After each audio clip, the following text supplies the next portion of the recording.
There are betrayals that happen without a single scream or a slammed door. They are as quiet as the rhythmic beeping of an intensive care unit ventilator and the soothing meditation music playing at a luxury resort 600 miles away. My mother chose the second silence while I was drowning in the first, assuming my inheritance was finally hers. She had no idea my late father had already woven a perfect legal net for her. Hello, dear listeners of Maya Revenge Stories, and thank you so deeply for being here with us today. Unfortunately, YouTube has recently disabled our channel's monetization, leaving us entirely without a budget to operate. If you find today's story engaging and wish to support our work, please consider donating just $1 so we can pay our dedicated team to cover their living expenses and continue creating these stories for you.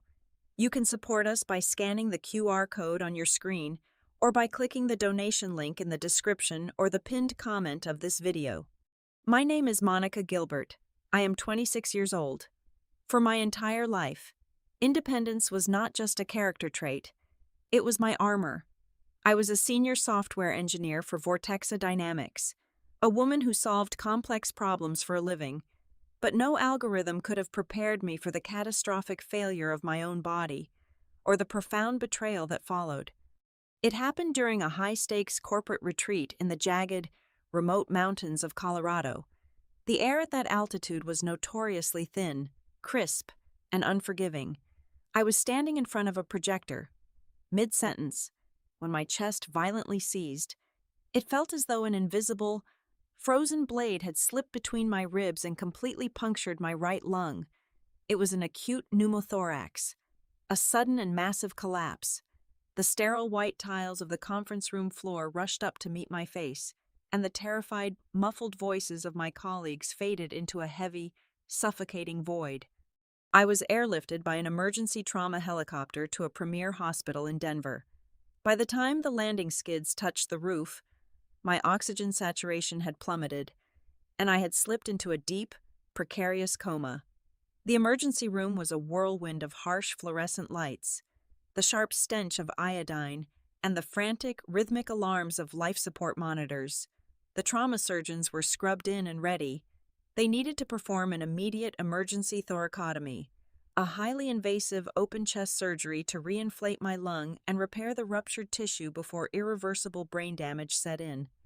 The scalpels were laid out, the blood bags were hung, but the surgical team was legally paralyzed. In my meticulously organized life, I had filed a standard medical power of attorney required for hazardous corporate travel. The document clearly designated the only person legally authorized to make life or death medical decisions if I were incapacitated.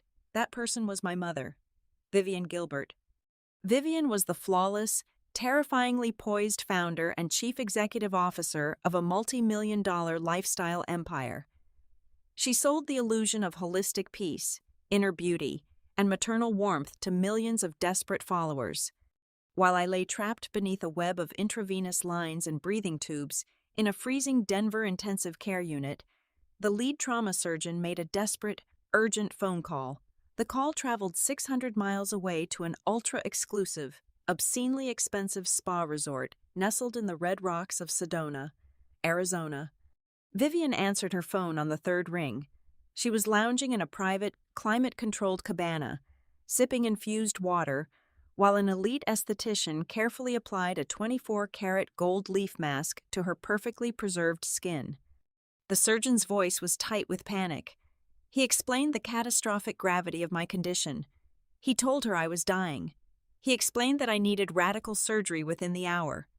Instead of dropping the phone, instead of screaming for a private jet, instead of showing a single, solitary ounce of human panic, my mother's voice remained as smooth and unbothered as a tranquil pond.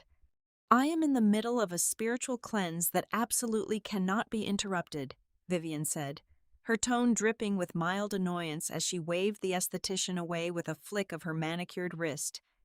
Just do the bare minimum to keep her alive. I will sign whatever temporary paperwork you need via fax. The surgeon was stunned into silence. He pleaded with her, explaining that delaying the major procedure could leave me permanently disabled, but the line had already gone dead. My mother did not delay the surgery out of ignorance or shock. She delayed it out of cold, calculated malice. The ugly, naked truth was that Vivian intentionally wanted to prolong my coma. She was quietly suffocating my chances of a full recovery because she needed time. She needed exactly 48 hours to finalize a massive, lucrative public relations contract for a new line of emotional healing seminars. A sudden, terrifying medical tragedy involving her only daughter was the exact narrative she needed to secure a multi-million-dollar book deal and a media tour. My collapsed lung was not a family emergency. To Vivian Gilbert, my dying breaths in that icy hospital room were nothing more than a spectacular marketing opportunity. She needed me hovering perfectly on the edge of death, just long enough for her to play the heartbroken, resilient mother on national television, while I rotted away in the thin air. Down in the suffocating darkness of my medically induced sleep, my mind detached from the failing machinery of my physical body and drifted backward, to understand why my own mother could leave me suffocating on a hospital bed. You have to understand the twisted architecture of our family. I was never a daughter to Vivian. I was an accessory. In the glossy, hyper-curated world of modern American high society, children are generally treated as either public relations liabilities or convenient props. I was engineered to be the latter. I was the golden child. But not because I was deeply cherished. I was the golden child because I was entirely cost-effective in terms of emotional labor. I was designed to be the lowest maintenance piece of jewelry in her extensive, sparkling collection. Growing up inside a pristine, 12,000-square-foot mansion, my mother did not raise me with bedtime stories, warm embraces, or Band-Aids on scraped knees. I was raised by heavy, black, unlimited credit cards and brief, hollow text messages sent during the 5-minute intervals between her spiritual retreats and corporate board meetings. Vivian mastered a very specific, insidious form of psychological manipulation early in my childhood. She would pull me close when the event photographers aimed their lenses at us, stroke my hair, and say, "You are so strong, Monica. You never need anyone to hold your hand. You are my fiercely independent girl." For nearly 2 decades, I wore that supposed independence like a heavy badge of honor. It took me growing into an adult to realize her praise was never actually a compliment. It was a calculated alibi. By convincing me and the rest of the world that I was a self-sufficient prodigy who needed absolutely zero maternal guidance, she completely absolved herself of the guilt of being an absent parent. My perceived strength was simply her excuse to look the other way. The only person who truly understood the venomous reality of Vivian's toxic narcissism was my father, Arthur Gilbert. Dad was a brilliant, profoundly quiet structural engineer. He spent his entire life calculating load-bearing walls, analyzing stress points, and predicting exactly how and when a foundation would fracture. That background made him uniquely qualified to understand the fragile, deceptive facade of my mother's wellness empire. He saw right through her holistic masks. But my father was a man of deep, stoic endurance.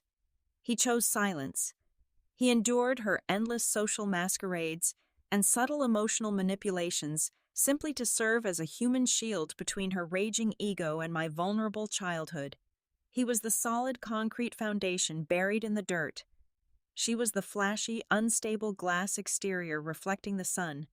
4 years ago, that solid foundation cracked. A massive, sudden stroke took him from us in the middle of a mundane Tuesday afternoon. When the dust of his funeral settled, the stark reality of our financial landscape was dragged into the light. My father had amassed a quiet, staggering fortune through his engineering firm, a fortune completely insulated from Vivian's lifestyle brand, but he did not leave a single penny of it to her. He placed the entirety of his life's work into an ironclad trust fund. The legal stipulation was painfully clear. Vivian was named merely as the temporary custodian, the interim trustee, until I celebrated my 30th birthday. On that exact day, the keys to the financial kingdom would transfer entirely and irrevocably to me. That massive trust fund became the invisible, suffocating third resident in our home. Vivian smiled for the financial press, pretending she was nobly safeguarding my future. but I could feel her quiet, venomous resentment building every single day. She despised playing the temporary caretaker to a mountain of wealth she believed she inherently deserved to own outright. But my father, a man who measured every possible disaster down to the millimeter, had left something else behind.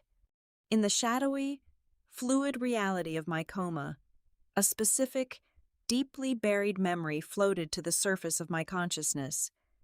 It was a rainy afternoon, roughly 6 months after his death.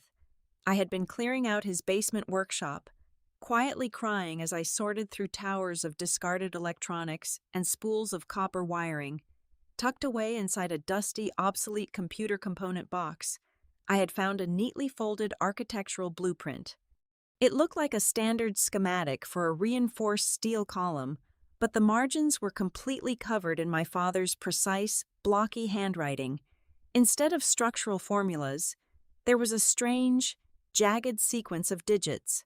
For the last few years, I had kept that faded piece of paper tucked in my wallet, blindly assuming it was a highly complex geographic coordinate or an unfinished engineering equation he loved to tinker with.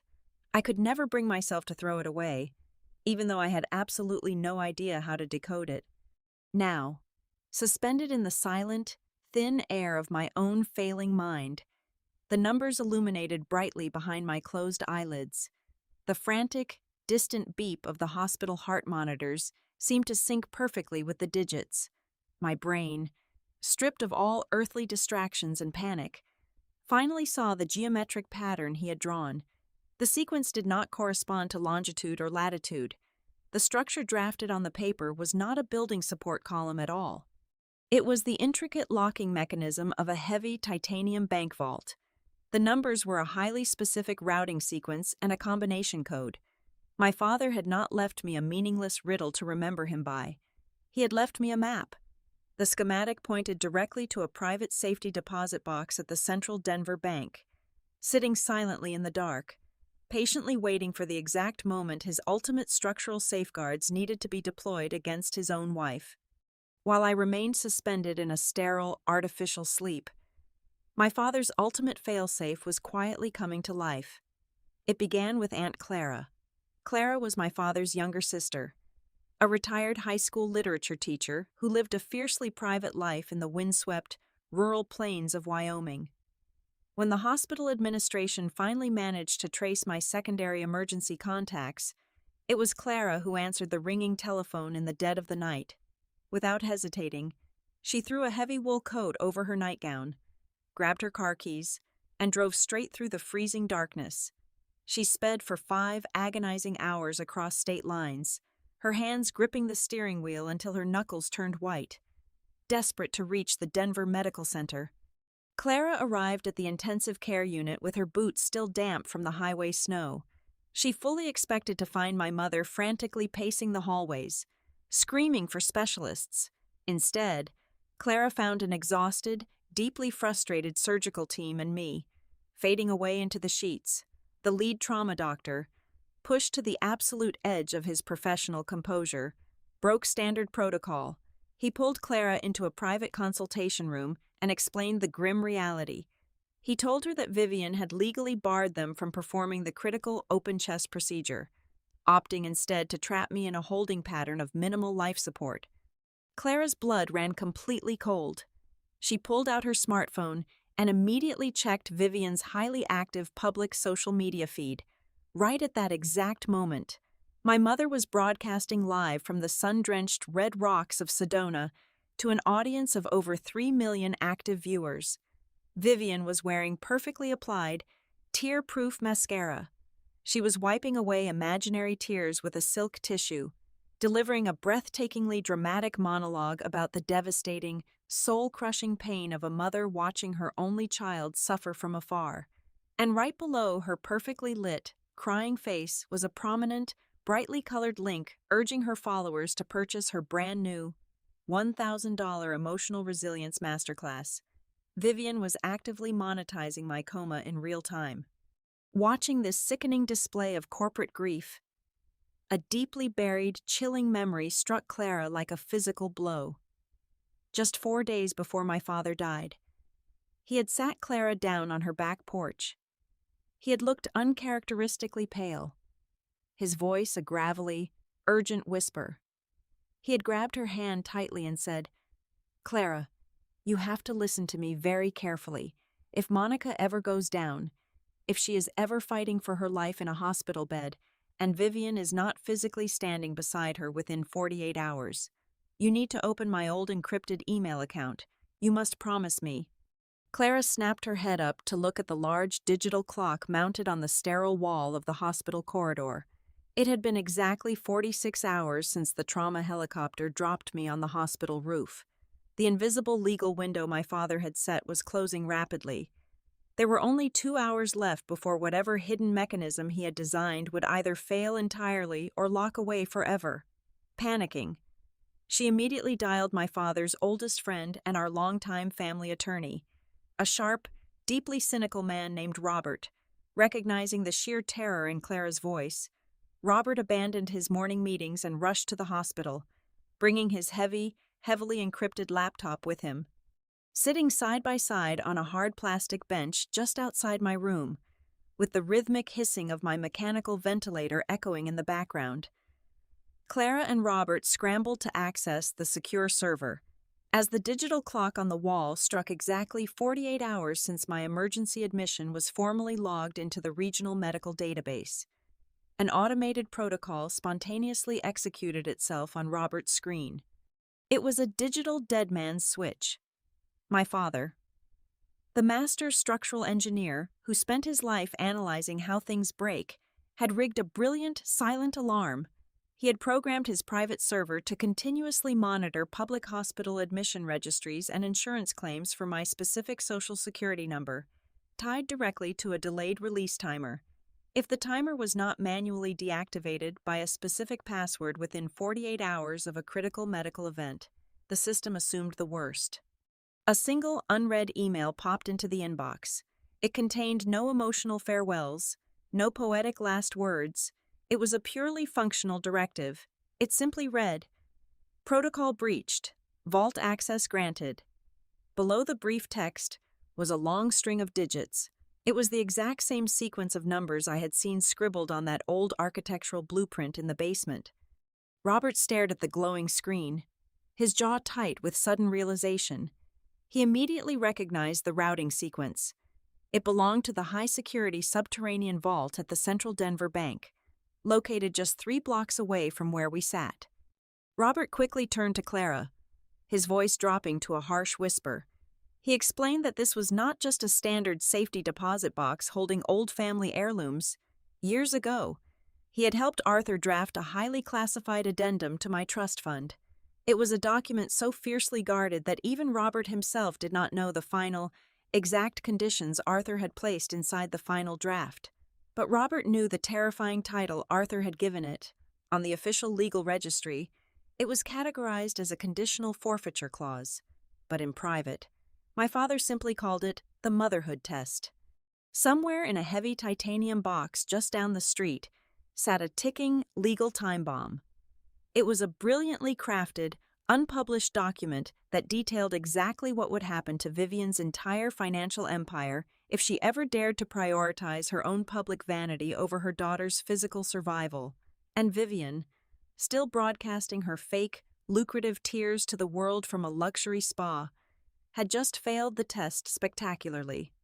While my physical body hovered on the absolute edge of respiratory failure in a freezing Colorado hospital, 600 miles away in the sun-baked canyons of Arizona, my mother was experiencing the most profitable 48 hours of her entire professional career.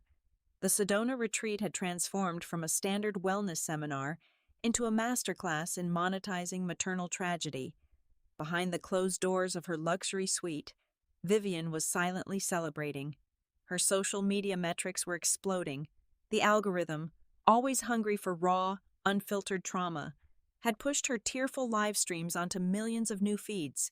In just 2 days, she had gained over 1,500,000 new followers.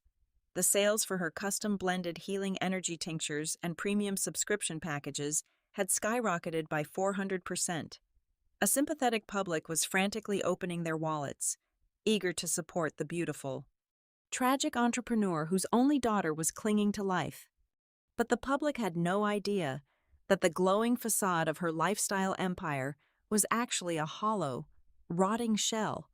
My father had always predicted that her unchecked narcissism would eventually bankrupt her, and he was absolutely right, a few months prior, intoxicated by her own perceived brilliance. Vivian had secretly funneled tens of millions of dollars of her company's operating capital into highly volatile cryptocurrency markets. When the digital coin bubble violently burst, it wiped out her entire liquid fortune in a single afternoon. Her pristine accounting books were practically bleeding. She was drowning in massive, insurmountable debt, and her creditors were quietly preparing to seize her company's assets. To Vivian, my catastrophic medical emergency was not a tragedy. It was a miraculous, perfectly timed financial bailout. My massive, untouchable trust fund was the only life raft left in her sinking ocean. Knowing that she could not directly steal the money without raising alarms, she began orchestrating a brilliantly wicked financial maneuver. While I lay suffocating, Vivian secretly initiated conference calls with a team of aggressive, morally bankrupt offshore asset managers. She instructed them to immediately draft the legal framework to completely drain my trust fund. Her justification was masterfully deceptive. She claimed the sudden liquidation was strictly necessary to cover astronomical, long-term specialized care facilities, and to seed the initial capital for a brand new philanthropic organization called the Monica Gilbert Foundation for Holistic Healing. It was a flawless cover story. She would absorb my inheritance under the holy guise of medical necessity and charitable grief, filtering the cash straight back into her failing corporate accounts. However, there was one major, glaring obstacle to her perfect scheme. If I woke up, the entire plan would instantly disintegrate. She needed me permanently incapacitated, sitting in her velvet-lined cabana, sipping a pristine green detox smoothie. My mother opened her laptop and composed a short, sterile email addressed directly to the chief medical officer at the Denver hospital. The message was stripped of any genuine warmth, functioning solely as a legal death warrant disguised as a mother's mercy. "I have meditated deeply on this devastating situation," she typed, her perfectly manicured fingers gliding over the keyboard.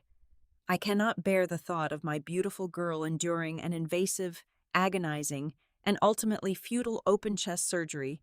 As her legally appointed guardian, I am formally directing you to cease all surgical preparations. Immediately transfer her to palliative care. Keep her comfortable, but let nature take its peaceful course." She hit send without a second thought, legally ordering the hospital to let me quietly asphyxiate. But Vivian severely underestimated the people standing guard outside my hospital room.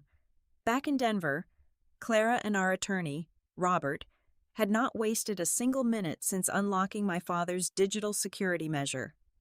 Leveraging Robert's extensive forensic accounting resources and the authority granted by the newly discovered documents in the bank vault, they spent those exact same 48 hours aggressively tracing Vivian's frantic offshore financial movements.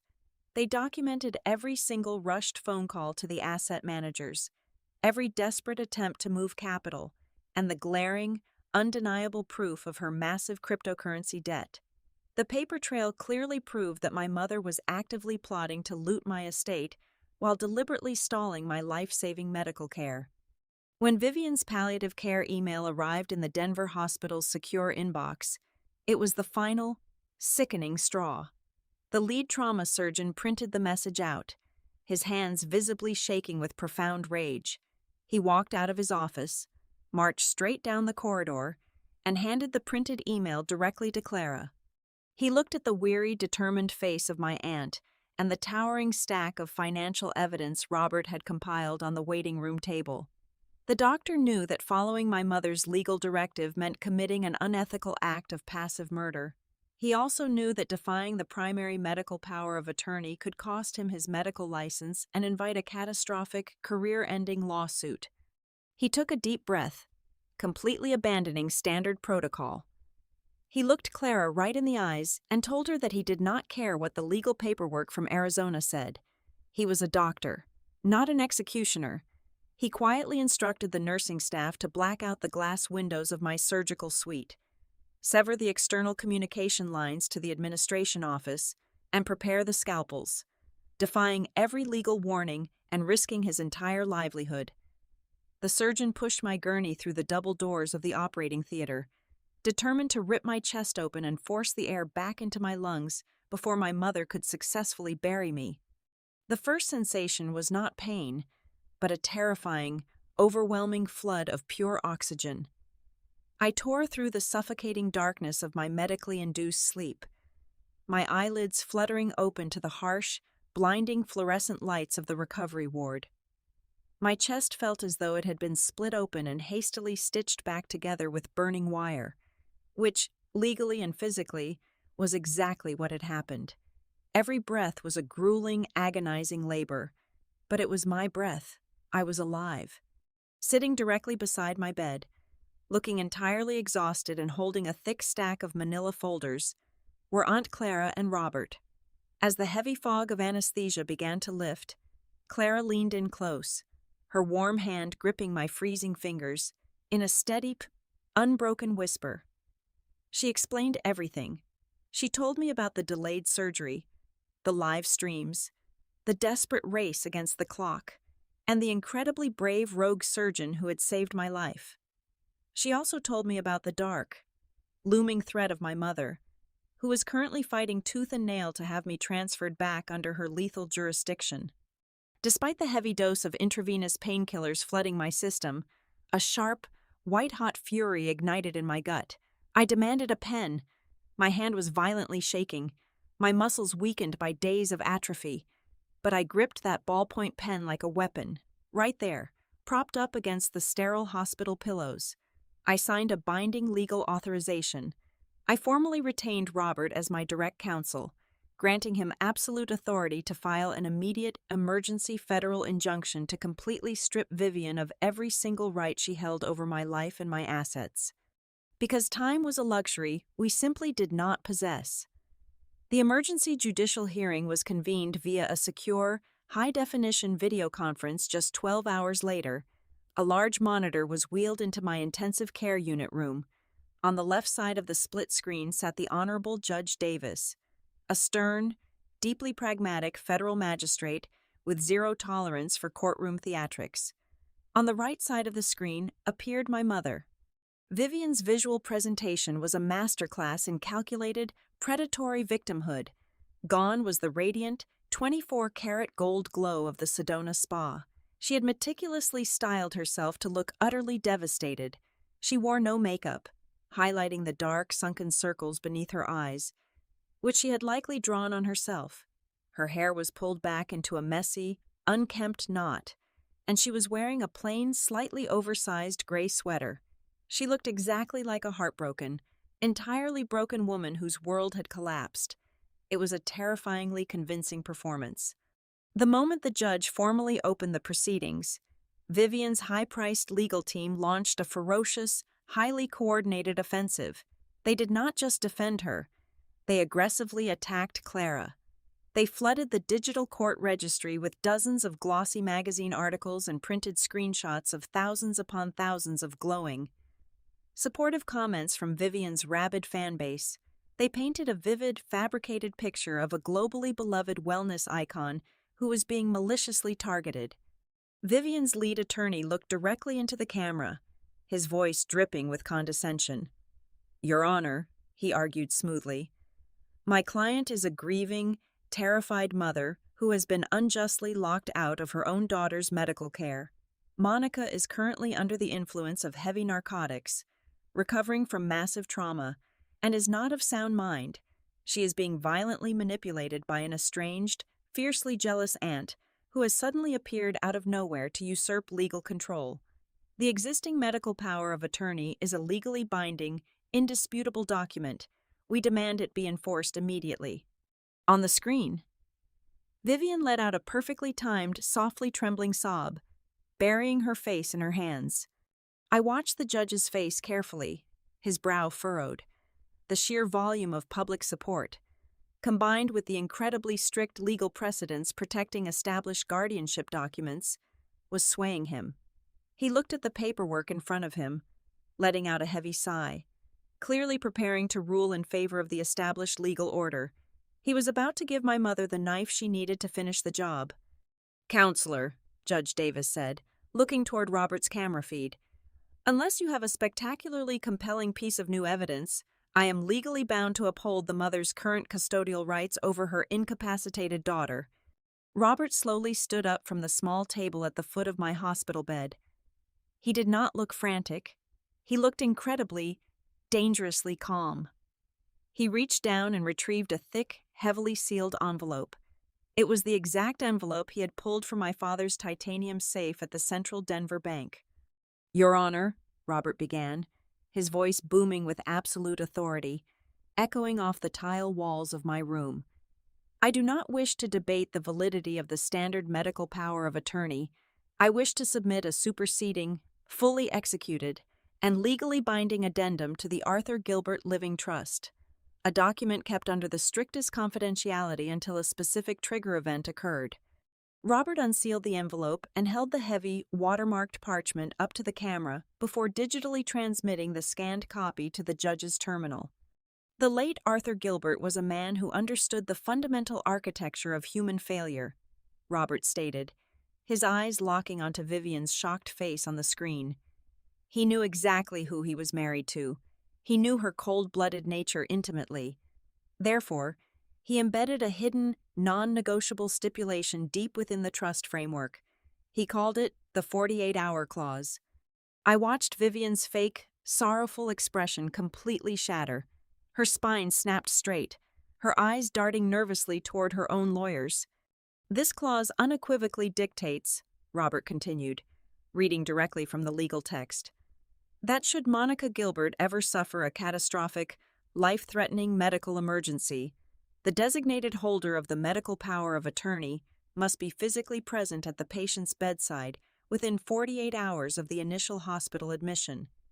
If the custodian fails to meet this absolute physical requirement without a legitimate, verifiable, force majeure excuse, they are immediately deemed unfit.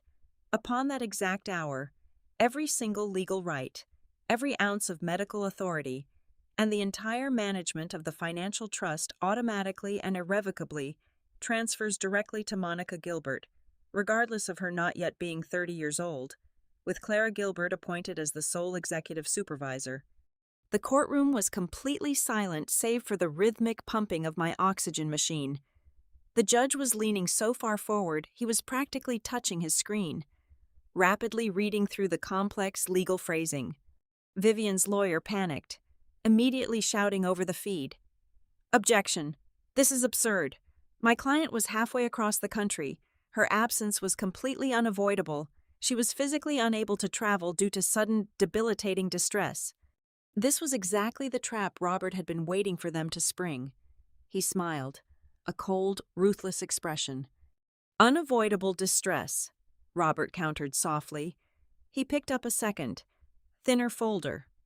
"Your Honor, I am now submitting Exhibit B into the court record. These are the fully subpoenaed, itemized financial logs and internal communication records from the Sedona Luxury Resort, covering the exact 48-hour window following Monica's emergency admission." Robert looked directly at the camera, addressing the public record. While the trauma surgeon was begging Vivian Gilbert to authorize life-saving surgery, her internal resort tab shows she was actively ordering a $2,000 bottle of vintage champagne to her private cabana. At the exact hour she emailed this hospital, instructing them to initiate palliative end-of-life care for her only daughter. The resort's business center logs prove she was simultaneously executing highly lucrative, long-term corporate sponsorships on a high-speed encrypted connection. She was not paralyzed by grief. She was violently busy getting rich off her daughter's impending funeral. Vivian let out a sharp, genuine gasp, the color completely drained from her face, leaving her looking as pale as the ghosts she pretended to talk to during her spiritual seminars. Her carefully constructed maternal mask had been entirely ripped away, exposing the greedy, calculating monster hiding underneath. Judge Davis did not say a single word. He simply stared at the itemized champagne receipts glaring on his monitor, his jaw tight with absolute disgust. Robert did not stop. He reached into the very back of the folder and pulled out a single, handwritten piece of paper. The handwriting was blocky, precise, and instantly recognizable to me. "Before you rule, Your Honor," Robert said gently, his tone softening for the very first time. Arthur Gilbert left one final, personal addendum attached to this legal trap. A letter addressed directly to his wife. I asked the court's permission to read it into the official record. The judge nodded curtly. Robert cleared his throat, holding my father's final words up to the light. "Vivian," Robert read, his voice carrying the heavy, haunting echo of my father's quiet strength. "Your cruelty has always been so entirely predictable. You have spent your whole life calling your deliberate abandonment independence. You continually called our daughter strong, solely so you would never, ever have to do the difficult work of actually being a mother. You believed you could manipulate reality until the very end, but I built this foundation to withstand you. Today, you have finally stripped yourself of absolutely everything." The silence in the virtual courtroom was violently shattered. My father's final words acted like a heavy sledgehammer smashing directly into the fragile glass of Vivian's carefully constructed public persona. She completely unraveled. She lunged forward, her face contorting into a mask of pure, unadulterated rage, completely forgetting the tranquil, enlightened image she had sold to the world for decades. "You ungrateful, miserable little brat!" Vivian shrieked, her voice cracking with venom as she screamed into her webcam. "I gave you everything. I built this family. You owe me. That money belongs to me." She threw her hands up, knocking over her carefully positioned ring lights. But in her blind, explosive fury, she had completely forgotten one crucial, catastrophic detail. Her public relations team, always hungry for maximum exposure and assuming she was about to secure a tearful legal victory, had secretly routed her camera feed to broadcast simultaneously on her primary social media channels. They had not cut the live feed. Over 400,000 loyal followers were watching in real time as their peaceful spiritual guru morphed into a screaming, greedy monster. Judge Davis did not even wait for her panicked lawyers to scramble and mute her microphone. He struck his heavy wooden gavel against his desk with a loud, resounding crack. "That is more than enough," the judge declared, his stern voice cutting through her hysterical shouting. "Vivian Gilbert, your behavior is utterly reprehensible. I am hereby granting the emergency injunction in full. Your medical power of attorney is permanently and immediately revoked. Furthermore, based on the executed terms of the 48-hour clause, you are stripped of your role as trustee. All financial assets are unfrozen and transferred 100% to Monica Gilbert, effective this very second." The collapse of her empire was spectacularly rapid. It did not take months. It took less than 24 hours. The shocking footage of her courtroom meltdown went viral instantly, completely obliterating the Auravita wellness brand. By the next morning, every single major corporate sponsor had permanently severed their contracts. Her massive network of creditors, suddenly realizing the trust fund safety net she had promised them was gone, descended like vultures. They seized her luxury properties, locked her corporate bank accounts, and dragged her deeply flawed accounting books into the glaring light. Federal investigators swiftly moved in shortly after, formally charging her with multiple counts of severe financial fraud and wire manipulation. She went from living in a golden, sun-drenched palace to facing serious time in a federal penitentiary in the blink of an eye. Exactly 1 year later, I was sitting on the weathered wooden porch of Aunt Clara's remote ranch in Wyoming. I pulled the collar of my thick wool sweater up against the biting morning chill and took a deep, deliberate breath. The mountain air out here was freezing, crisp, and beautifully thin. But this time, my chest expanded effortlessly. My lungs were fully healed, and for the very first time in my entire life, I felt completely, undeniably free. Clara walked out onto the porch, handing me a steaming mug of black tea and a crumpled, heavily stamped envelope. It had been forwarded from a low-security correctional facility holding center. It was from Vivian. I opened the envelope slowly. The letter inside was a pathetic, sprawling mess of fake apologies and desperate begging. She pleaded for my forgiveness, but mostly, she pleaded for a small loan from my trust fund to pay her mounting legal defense debts. I read the desperate words, but I felt absolutely nothing. I felt no burning anger, no lingering sorrow, and certainly no guilt. I did not tear the paper to shreds, and I did not shed a single tear. I simply refolded the letter into a neat, tight square, leaned down, and wedged it firmly under the uneven leg of Clara's wobbly wooden coffee table. The strength my mother was always so proud of finally came in handy. It gave me the power to slam the door of my life right in her face, and this time, it will stay closed forever. Thank you so much, dear listeners, for staying with me until the very end of this incredible journey. I would love to know where you are listening to this story from today. So please let me know in the comments below. If you enjoyed today's story and found it compelling, please consider supporting our channel with a donation of just $1. Your kindness helps us pay our hardworking staff so they can support their families and continue creating high-quality stories for you.